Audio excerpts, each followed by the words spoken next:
De hoy haremos algo un poco diferente respecto a lo que hacemos comúnmente domingo tras domingo cuando exponemos la escritura y lo hacemos verso tras verso. Hoy no estaremos situados en un pasaje en particular de las escrituras, sino más bien estaremos considerando diversos pasajes de la palabra de Dios. Pero como siempre, hermanos, lo haremos comprometidos en nuestra exégesis con la hermenéutica gramática histórica, literal. Otra vez, lo haremos comprometidos en nuestra exégesis como siempre, con una hermenéutica, gramática, histórica, literal. Porque lo que buscamos, hermanos, es conocer el verdadero y único significado de la palabra de Dios, que tanto el autor divino como el autor humano nos han dejado aquí en sus escritos. Esta mañana comenzaremos a estudiar un tema que ha sido de muchísima bendición para mi vida y que espero que sea también de bendición para la suya. Hoy estaremos estudiando, como viene ahí en su boletín, usted puede observarlo, a Jesucristo y su relación con el reino de Dios.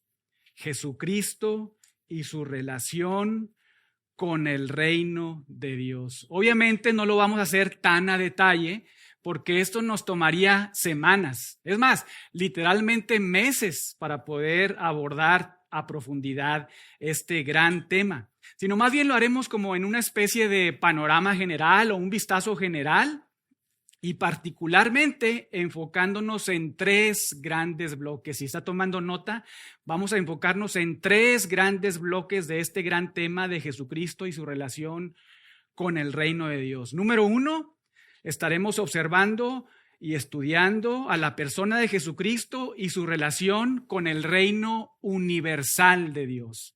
Jesucristo y su relación con el reino universal de Dios.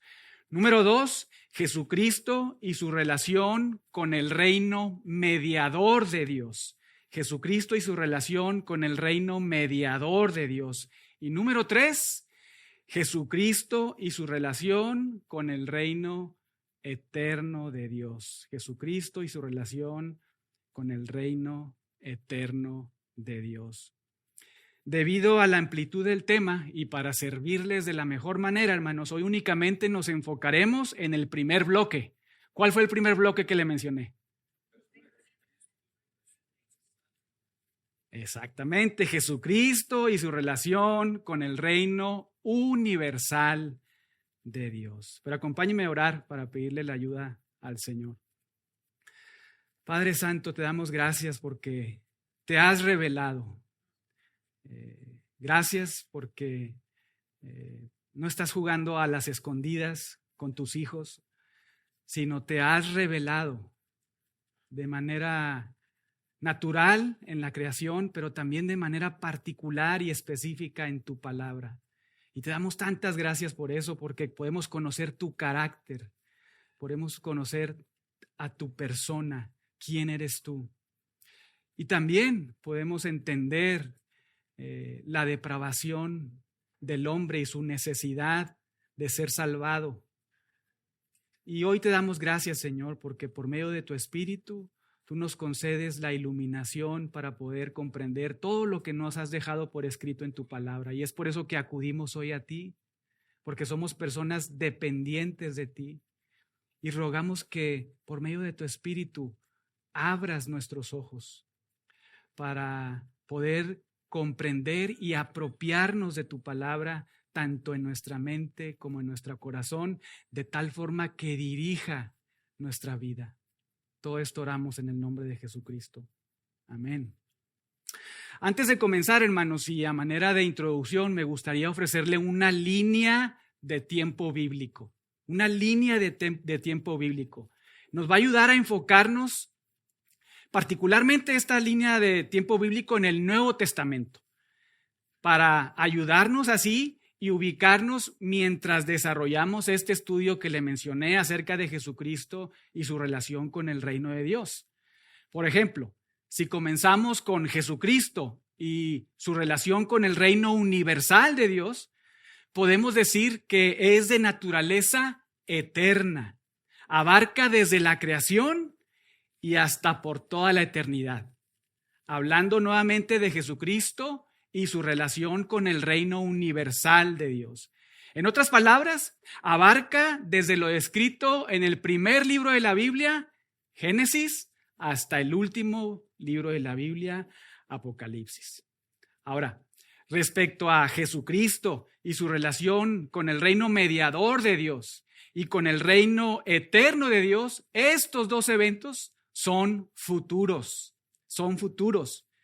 Número uno, por ejemplo, hablando del reino mediador de Dios, ese sucederá, escuche bien, en el reino milenial de Jesucristo en esta tierra y sobre la tierra. Y por otro lado, hablando del reino eterno de Dios, también es futuro y sucederá en el estado eterno. Es decir, en los cielos nuevos y la tierra ¿qué? Nueva.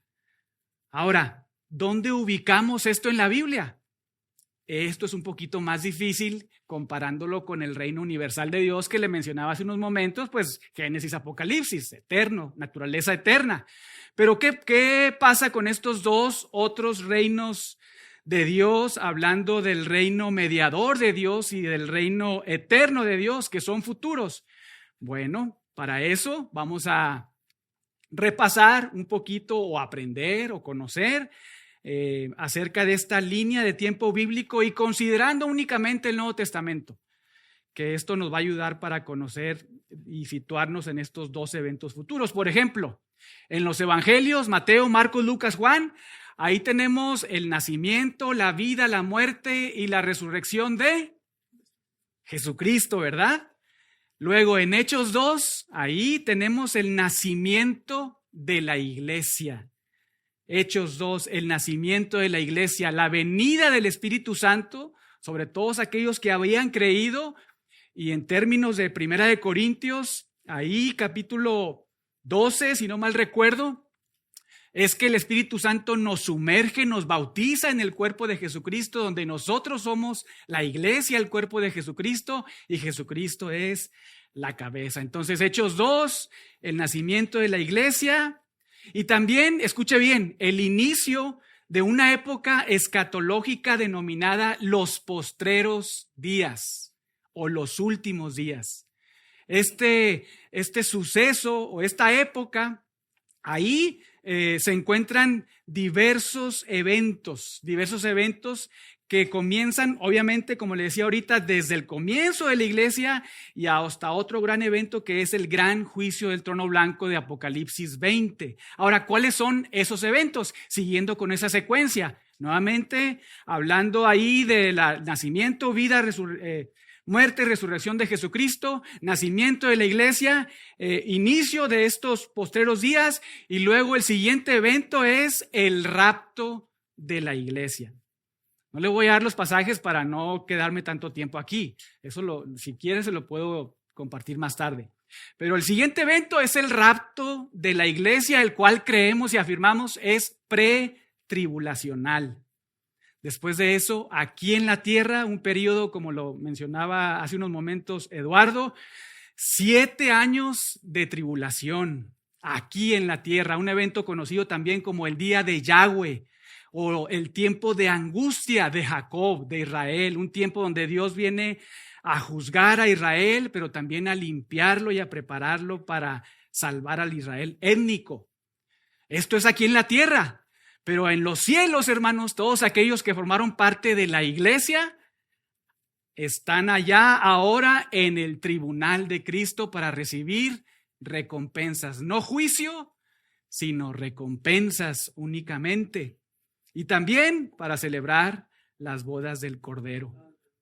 Después de eso, la segunda venida de Jesucristo con todos los santos, con su iglesia y la gran batalla de Armagedón.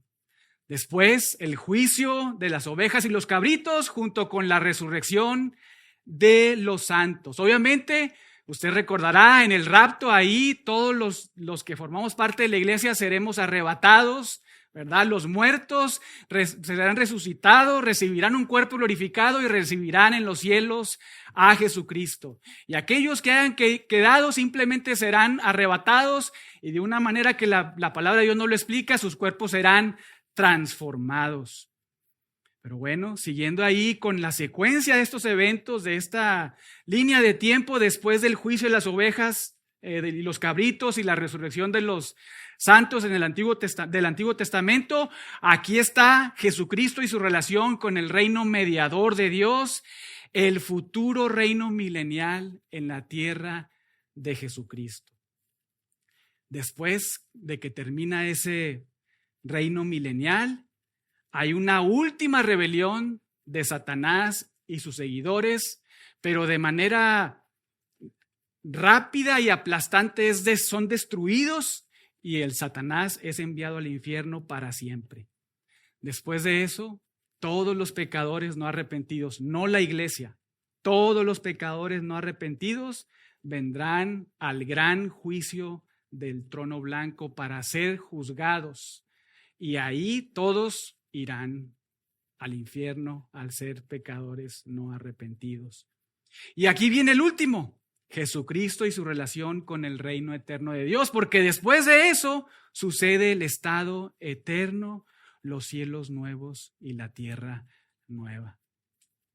Recapitulando, nuevamente al principio, nacimiento, vida, muerte y resurrección de Jesucristo, después nacimiento de la iglesia, inicio de los últimos días, luego el rapto, 7 años de tribulación también aquí en la tierra, en los cielos la iglesia, tribunal de Cristo para recibir recompensas, bodas del Cordero, después la segunda venida de Jesucristo, batalla de Armagedón, juicio de ovejas y cabritos, resurrección de los santos del Antiguo Testamento, reino milenial de Jesucristo.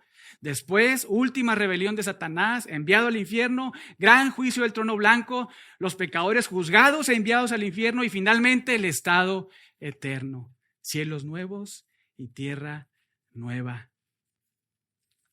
Espero no haberlos confundido, ¿verdad? Muchas cosas, demasiadas.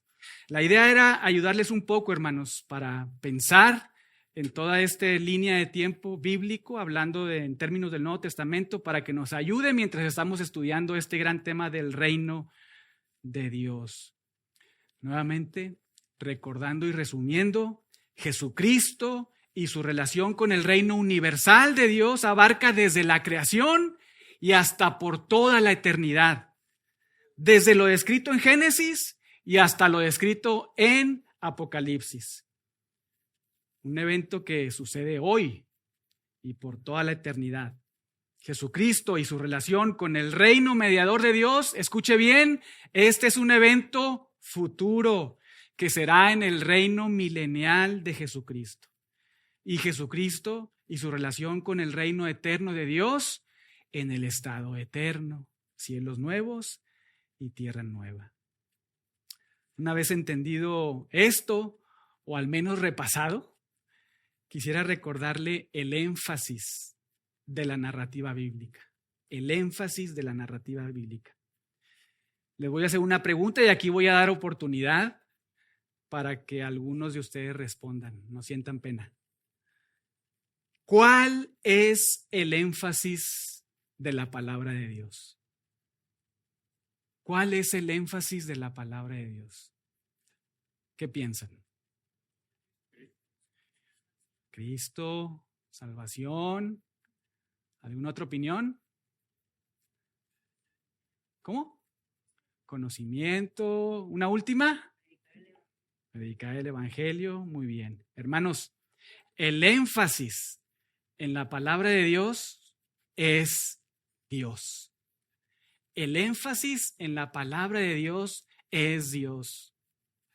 Vaya conmigo ahí a Génesis capítulo 1, versículo 1, y veamos qué es lo que señala el texto. Génesis capítulo 1, versículo 1. Note cómo comienza la primer cláusula del primer libro de la Biblia en su primer versículo, de su primer capítulo. Observe ahí. En el principio creó Dios los cielos y la tierra. Los voy a hacer pensar un poquito más todavía y hacerlo recordar allá en la etapa de la primaria, ¿verdad? ¿Quién es el sujeto de la acción aquí en esta primer cláusula? Dios, ¿verdad? Dios. Y observe bien, dando por sentada su eternidad, porque dice en el principio creó Dios, un ser autoexistente, autosuficiente, que no depende de nada y de nadie.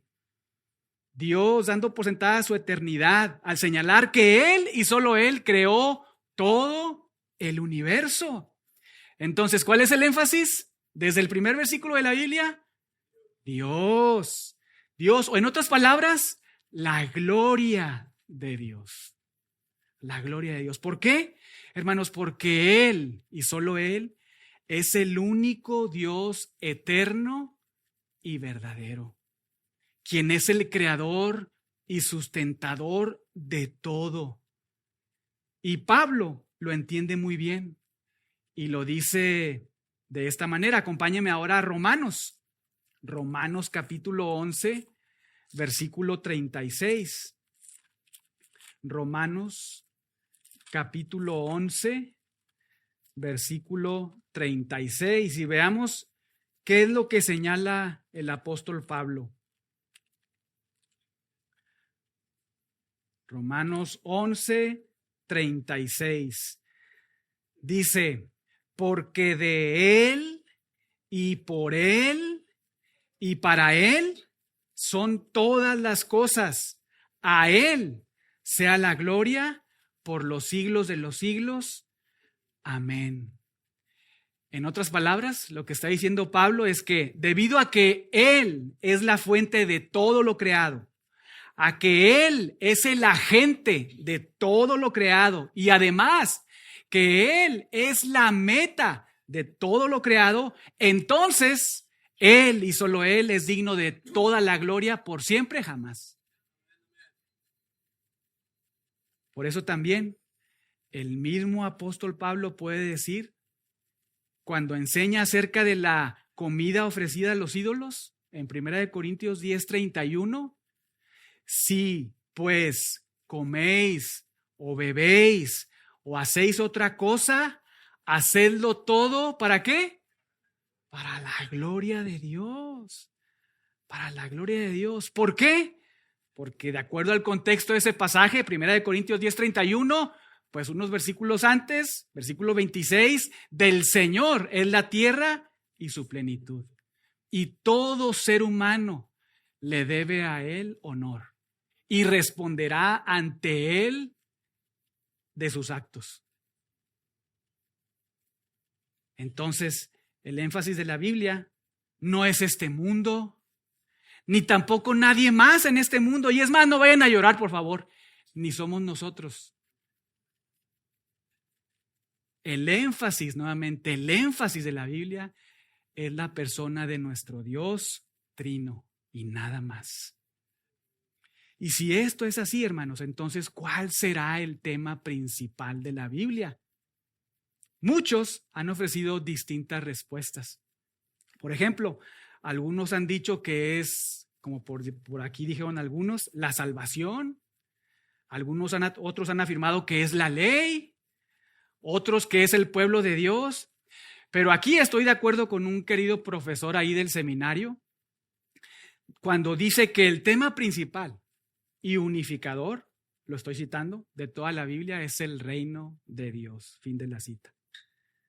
Este querido profesor, de apellido Black, afirma, y lo dice muy bien en su libro Él reinará por siempre, y cito, escuche bien, es lo que dice Black.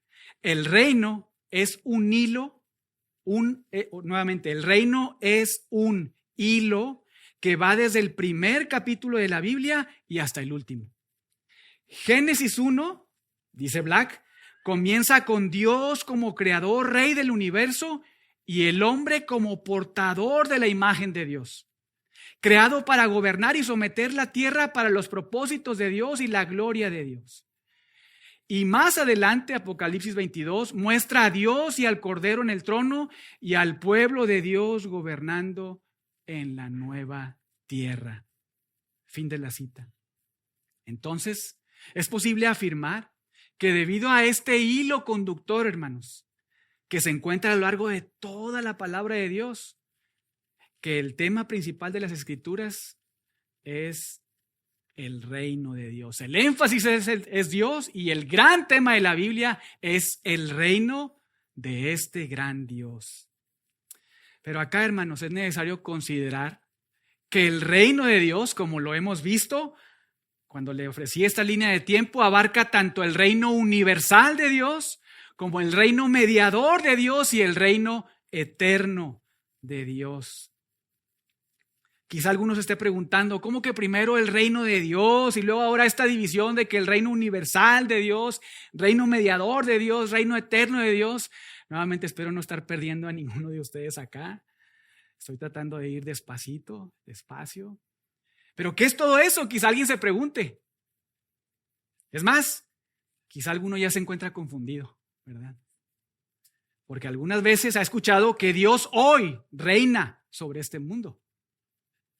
Pero también que Jesucristo reinará en el futuro sobre esta tierra e incluso en los cielos nuevos y tierra nueva.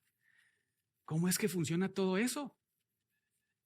Bueno, nuevamente el reino de Dios abarca el reino universal de Dios, el reino mediador de Dios y el reino eterno de Dios. Y para ayudarle un poco, preste mucha atención y que pueda tener esto en su mente durante nuestro estudio, puedo anticiparle una breve explicación.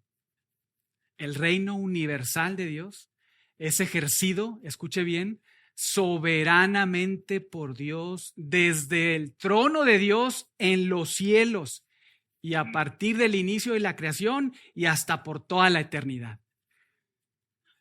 Por otro lado, el reino mediador de Dios será futuro, ejercido soberanamente por Jesucristo y por sus redimidos en su segunda venida, desde el trono de David en la tierra, para después entregarlo al Padre.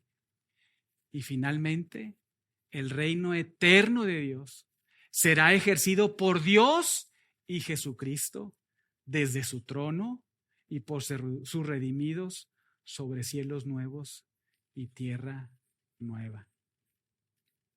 Pero bueno, comencemos con el primer y único bloque de 3 bloques que le ofrecí al principio, que estudiaremos hoy.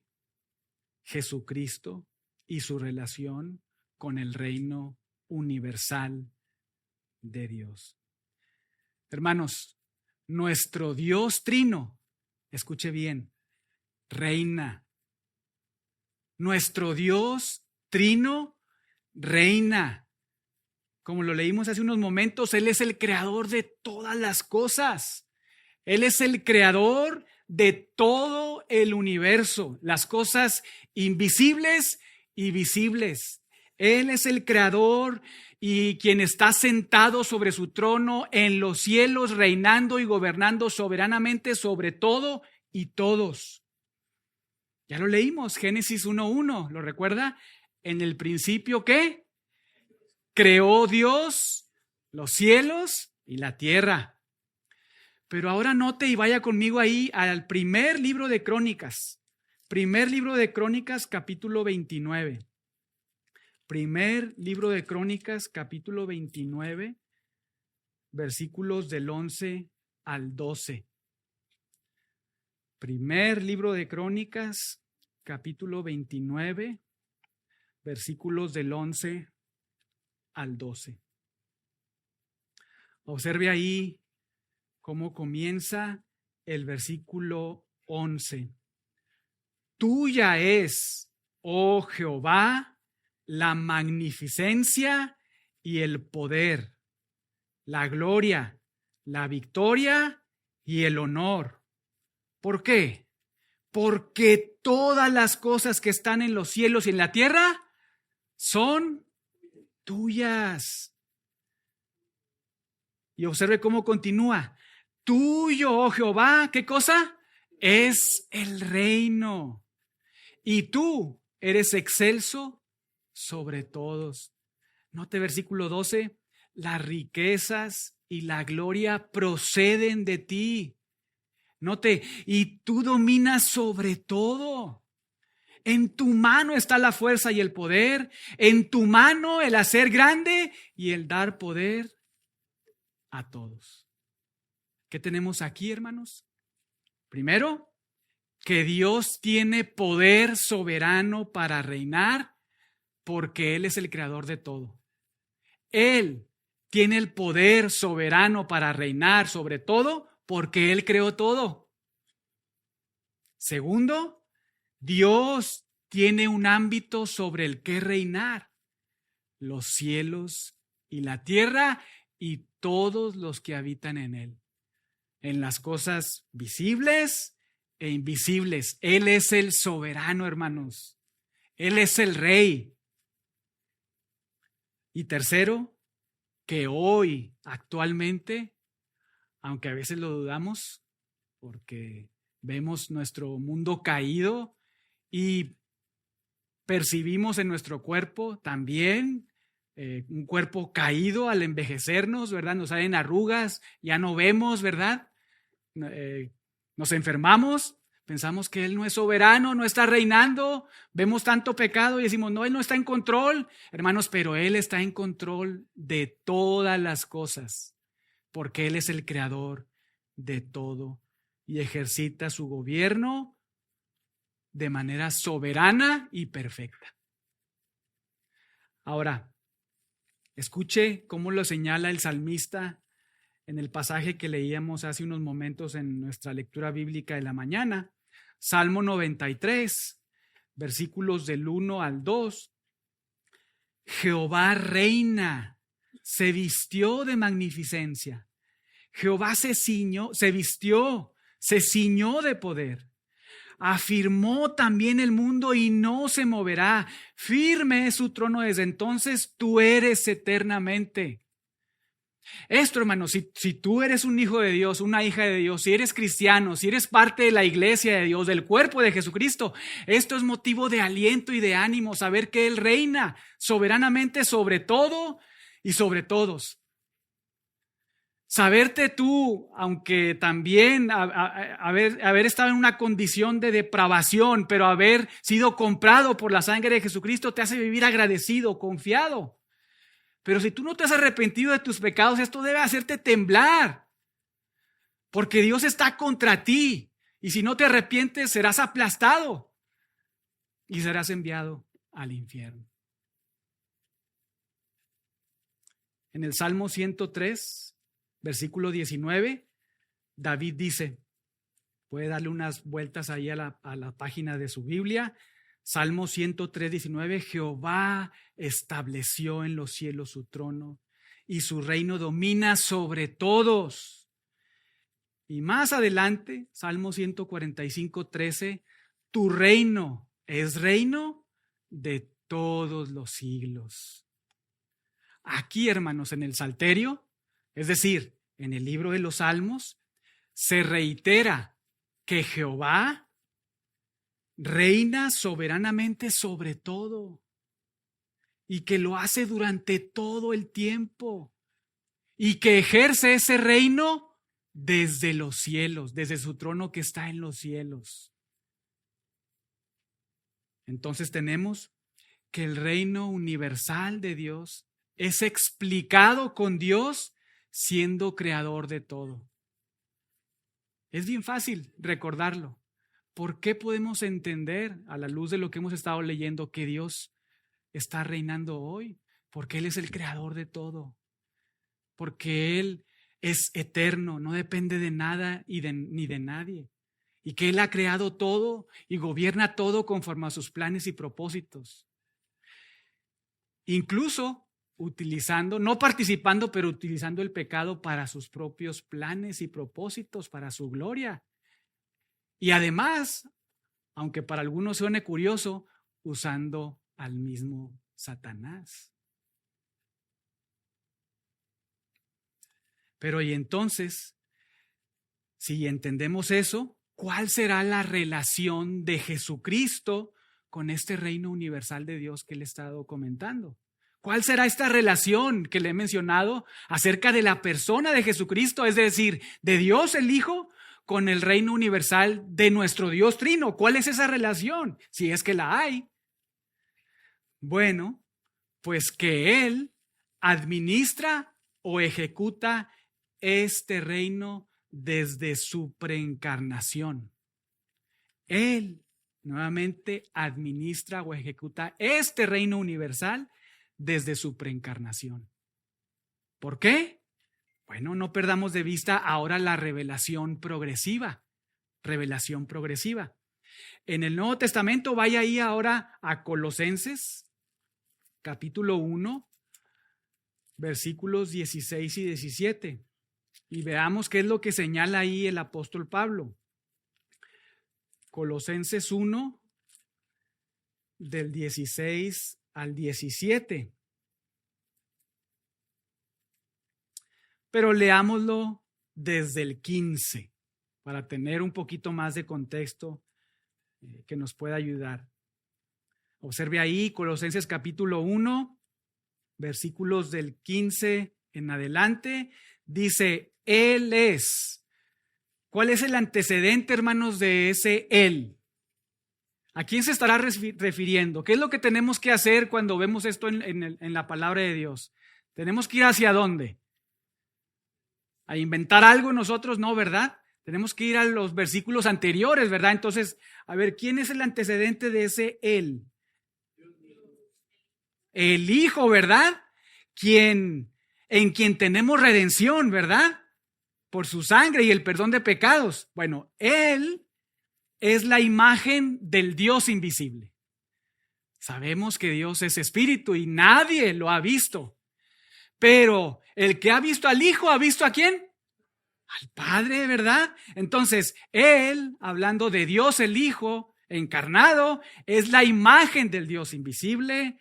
Y observe ahí, continuamos leyendo, el primogénito de toda la creación. Y observe aquí, versículo 16, porque ¿qué?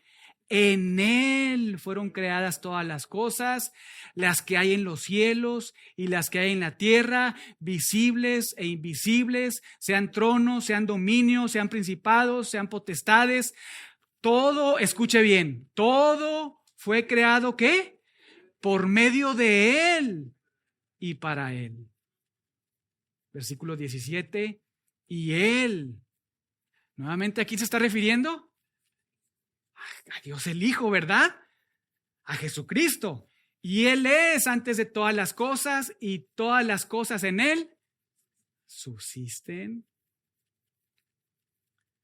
Más adelante, no solamente el apóstol Pablo, sino los que estuvieron aquí cuando estuvimos estudiando los primeros versículos de Hebreos, el autor de Hebreos, siguiendo con esta misma línea de pensamiento, observe cómo lo señala en Hebreos capítulo 1, versículo 3.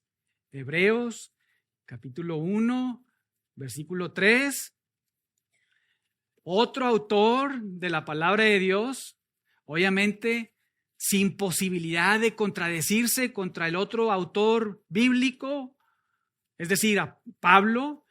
Porque recordemos, la autoría de las Escrituras es una autoría dual, ¿verdad? Donde Dios, hay un autor divino que es Dios, pero también hay un autor humano, que fue Pablo, Pedro, etcétera, ¿no? Entonces, ¿qué dice aquí el autor de Hebreos? Capítulo 1, versículo 3, el cual, y nuevamente tenemos que preguntarnos a quién se está refiriendo, ¿verdad?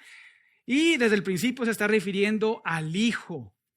Ok, versículo 3, el cual, siendo el resplandor de su gloria y la imagen de su misma sustancia, y escuche bien ahí, y quien sustenta todas las cosas con la palabra de su poder, habiendo efectuado la purificación de nuestros pecados por medio de sí mismo, se sentó a la diestra de la majestad de Dios en las alturas. Incluso, vaya ahora a uno de los evangelios, Juan capítulo 12.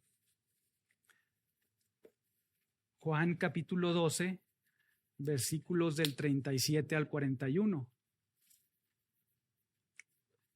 Y observe aquí en este pasaje un, digamos, comentario bíblico inspirado de lo que sucedió allá en Isaías 6. Juan 12, del 37 al 41.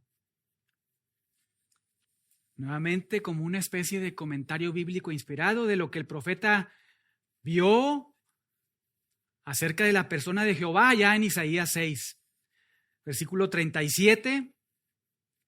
Pero a pesar de que había hecho tantas señales delante de ellos, no creían en él, para que se cumpliese la palabra del profeta Isaías que dijo: Señor, ¿quién ha creído a nuestro anuncio? ¿Y a quién se ha revelado el brazo del Señor?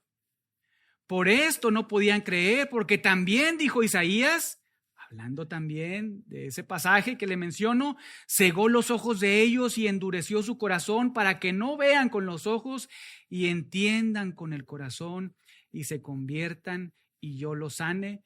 Versículo 41. Isaías dijo esto cuando vio su gloria y habló acerca de él. ¿La gloria de quién, hermanos? De Jesucristo, pero más bien de Cristo preencarnado. Esa visión que tuvo el profeta Isaías ahí en Isaías 6.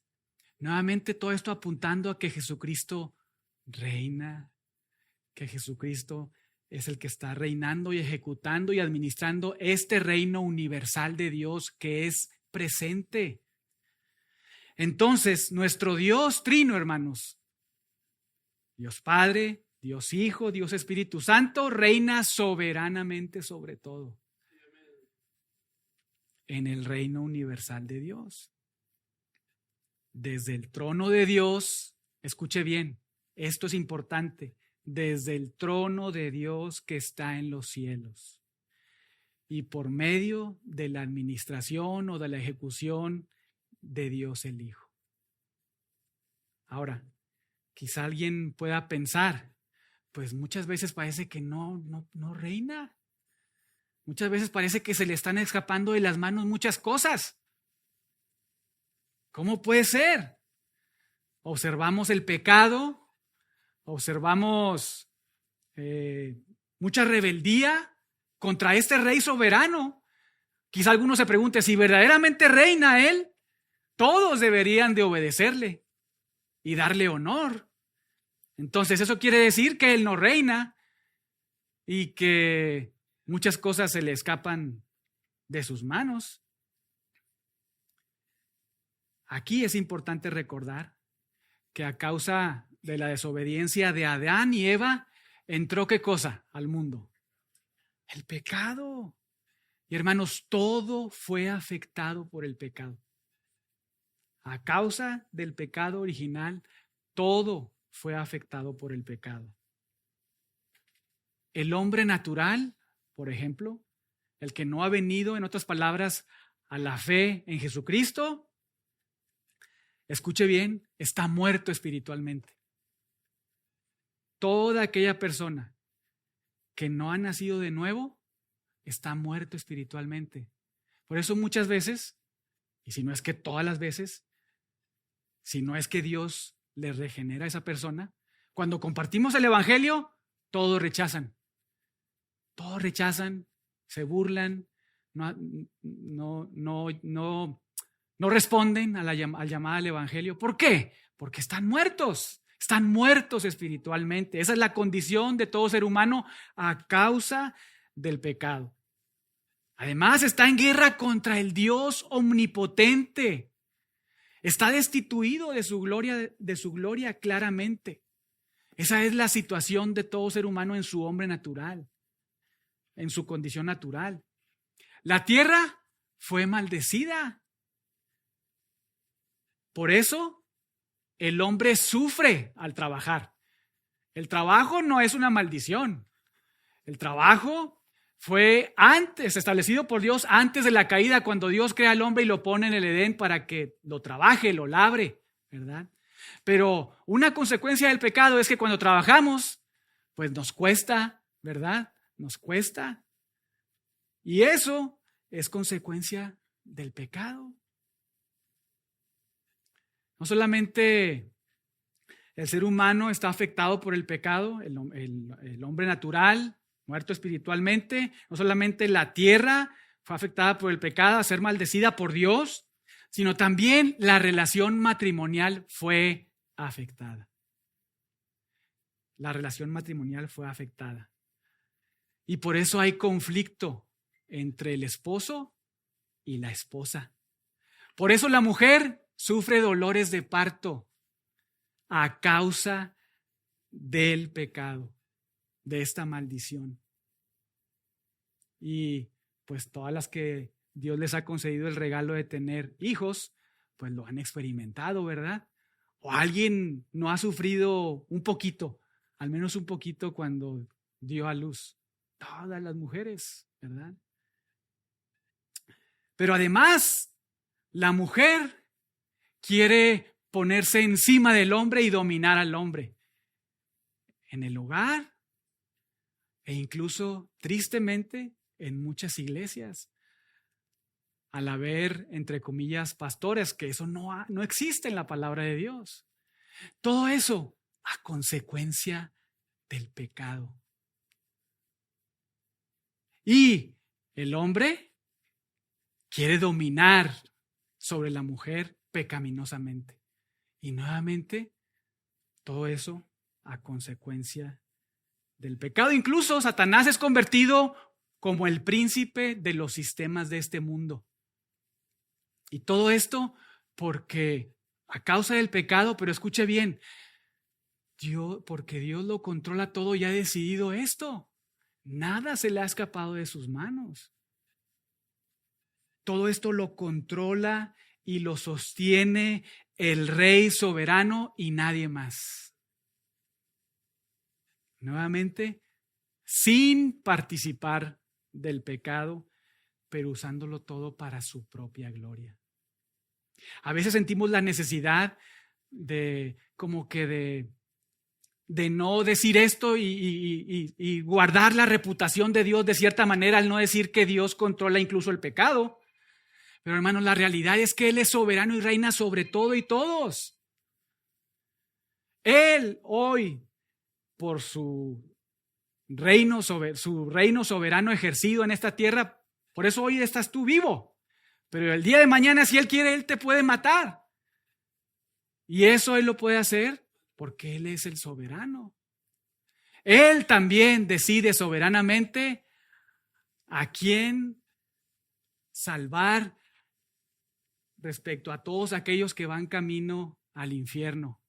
Él soberanamente es quien elige amar a algunos y dejar a otros pasar hacia lo que merecen. Y todos merecemos la condenación.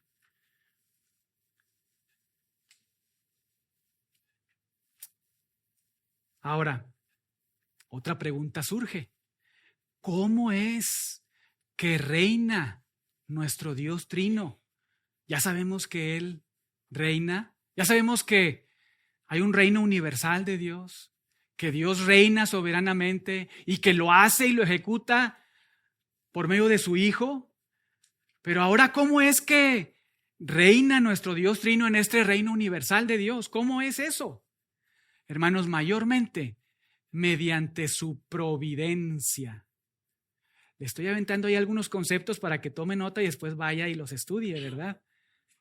Mediante su providencia, siendo Él mismo la última causa de las acciones o eventos en la naturaleza e historia. ¿Cómo es que Dios reina? ¿Cómo es que Jesucristo administra y ejecuta este reino universal de Dios?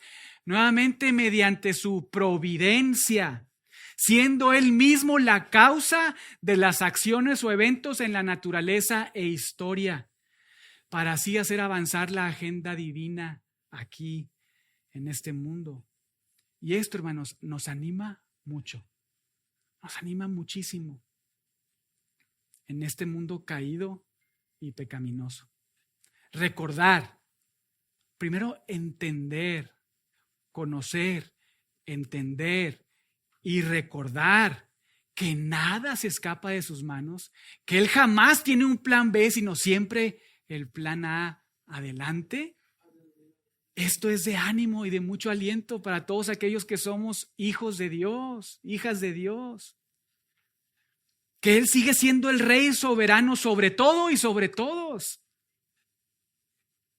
Y para animarle aún más, vamos a pensar en algunos ejemplos de la providencia de Dios brillando en la historia, en un mundo de oscuridad, demostrando así que Él reina en su trono desde los cielos, en el reino universal de Dios. Por ejemplo, en el Antiguo Testamento, usted recordará la historia, Génesis 37 al 50, hay un personaje que es vendido por sus hermanos. ¿Quién es? José, ¿verdad? Vendido por sus hermanos, después es metido en la cárcel injustamente y más adelante es promovido ¿a qué cosa? A un liderazgo, ¿verdad? A un lugar de prominencia ahí en Egipto.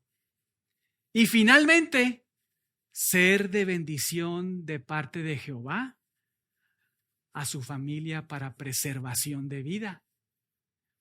Y hermanos, aquí en esta historia vemos que lo que estaba en juego era el carácter de Dios, porque Él había hecho un pacto con Abraham, que después fue confirmado con Isaac y después, más adelante, con Jacob, de preservar a la nación, de darle una tierra, de hacer una nación grande y de ser de bendición para que fueran de bendición a otros. Pero ahí vemos la providencia de Dios. En un momento en que el pueblo de Israel estaba a punto de desaparecer por falta de comida, el Señor, Dios, saca a José, lo mete por pruebas y momentos dificilísimos en su vida, pero nuestro Dios soberano, reinando y controlando todo y usando todo para su gloria y también para avanzar sus planes y preservar a esta gran nación de Israel.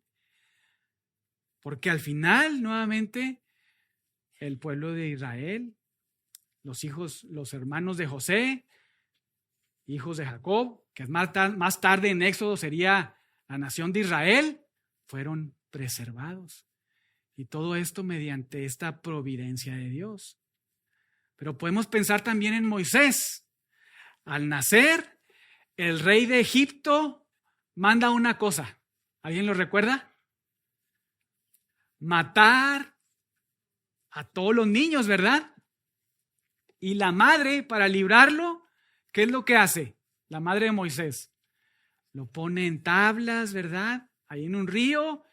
Y finalmente, por casualidad, no, en la providencia de Dios, nuestro Dios en los cielos controlando todo, gobernando sobre todo, ¿verdad? Hace que el niño llegue con la hija de Faraón, quien después lo vuelve a entregar a su mamá para que lo eduque hasta cierta edad, preservando la vida de este pequeño, para después más tarde avanzar el plan de Dios a liberar a su nación, a la nación de Israel, el pueblo de Israel, de Faraón, ahí de Egipto.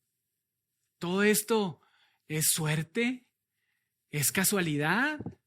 No, hermanos, es una demostración de que Dios reina, de que Dios está sentado en su trono, que nada se le escapa de sus manos. Es, escuche bien, la providencia de Dios en acción, que a lo mejor en el momento no la podemos observar, no la podemos incluso no ni percibir, pero que viendo en perspectiva decimos, uy, mira Dios qué hizo, mira Dios por dónde me trajo, a dónde me sacó y cómo yo lo conocí más. Cómo lo glorifiqué más y Él avanzó en sus planes.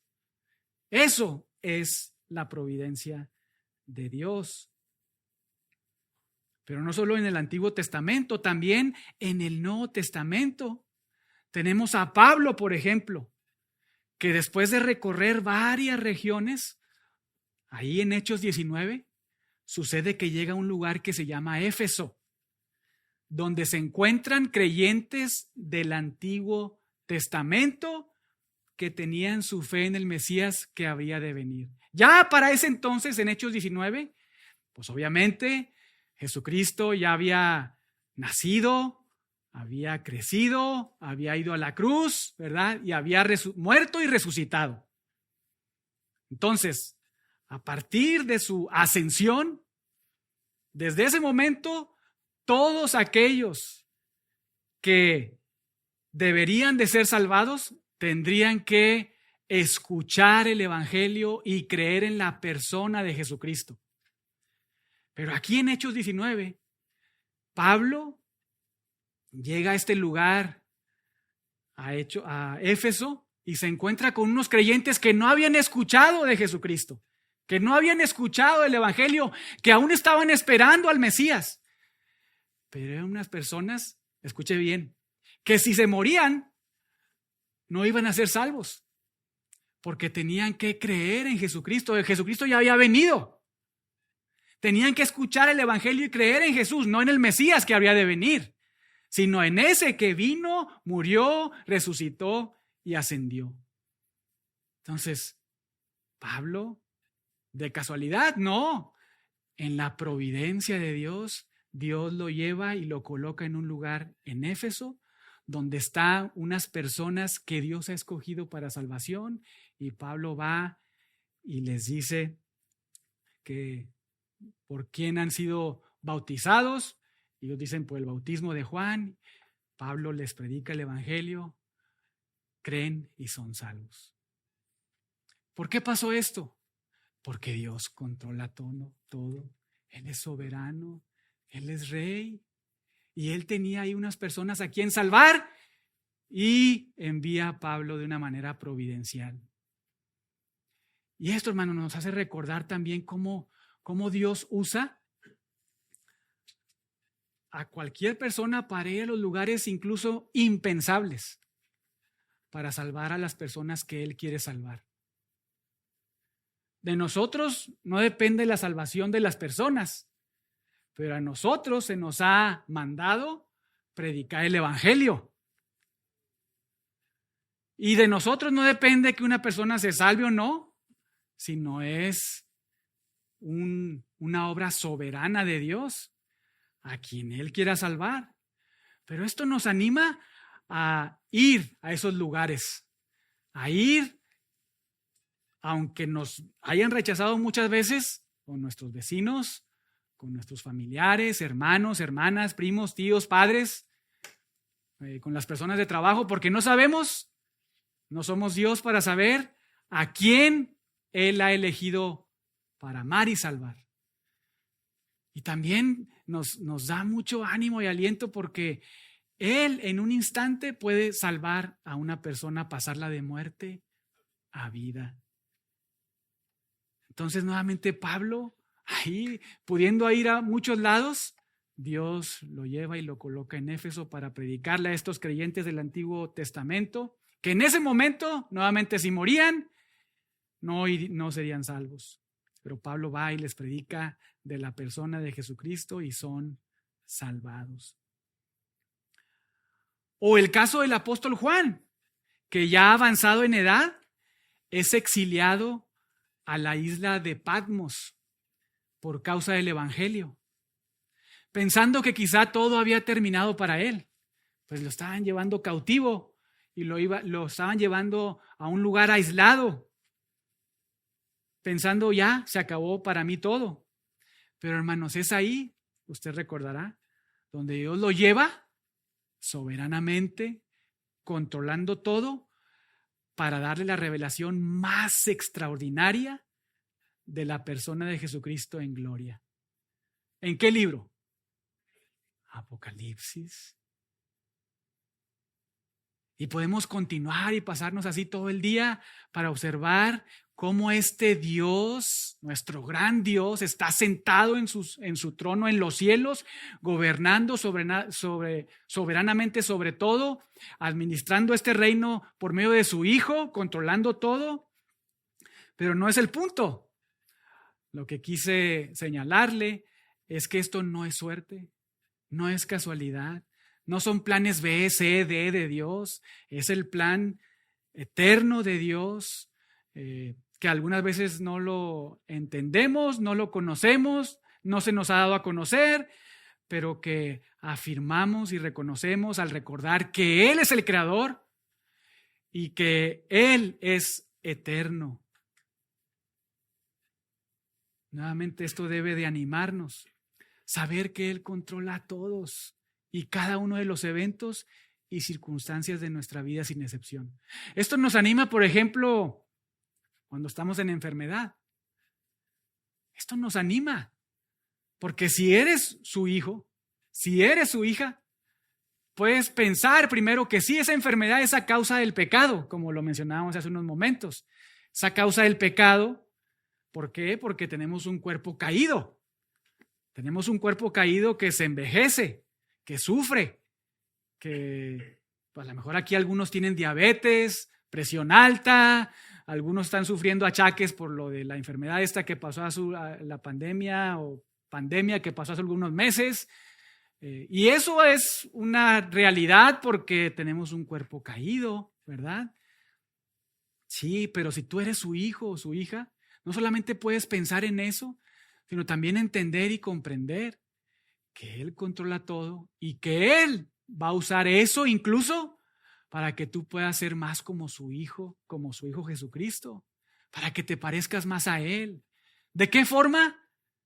No a causa del sufrimiento, sino porque respondiendo piadosamente, eso te debería de llevar y devolver nuevamente, aunque estás sumido y hundido en tus emociones, en tus circunstancias, en tus pensamientos, eso te debe de llevar a la palabra de Dios, que es donde Dios, por medio de su Espíritu, te hace comprender más de su carácter, más de tu debilidad, más de tu pecaminosidad, y entonces parecerte más a su Hijo.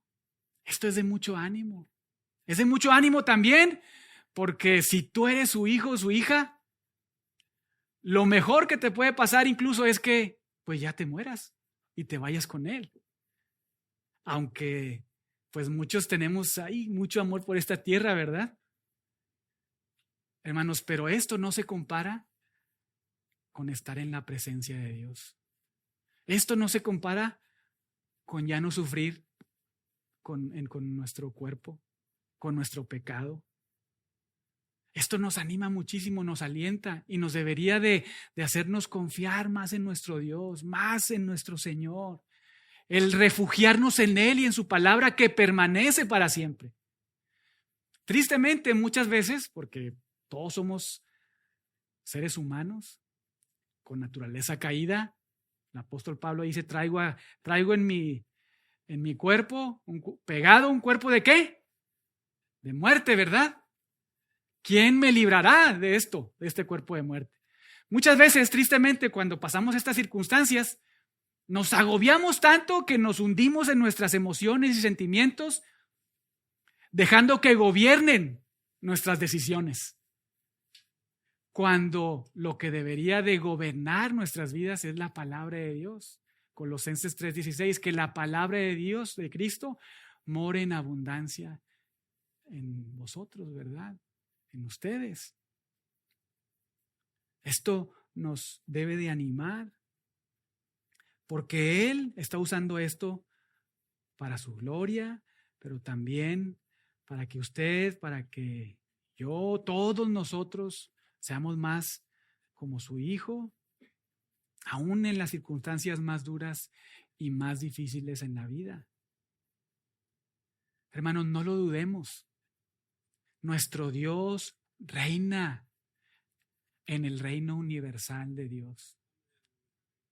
Desde los cielos, desde su trono que está en los cielos, hablando del trono de Dios que efectivamente está en los cielos. Y este es un evento, como le mencionaba en la introducción, es un evento que sucede hoy, desde la creación y hasta por toda la eternidad. Nuevamente, que es ejercido y administrado por Jesucristo. Eso no lo dude, no lo dude. Él reina, Él reina.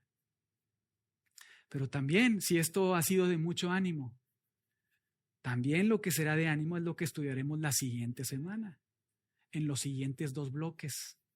Jesucristo y su relación con el reino mediador de Dios. ¿Cuál es este reino mediador de Dios? Ese que efectuará Jesucristo, este Jesucristo con cuerpo glorificado, aquí en la tierra y sobre la tierra con todos sus santos, con toda su iglesia. Un evento futuro. Y también respecto a Jesucristo y su relación con el reino eterno de Dios, que éste será ejercido en los cielos nuevos y la tierra nueva. Una pregunta nada más para abrir un poco el apetito y dejarlos pensando en estos días, ¿verdad? ¿Qué es mejor? ¿Una dictadura o una democracia? Bueno, se los dejo de tarea y la siguiente semana lo vemos. Vamos a orar para terminar.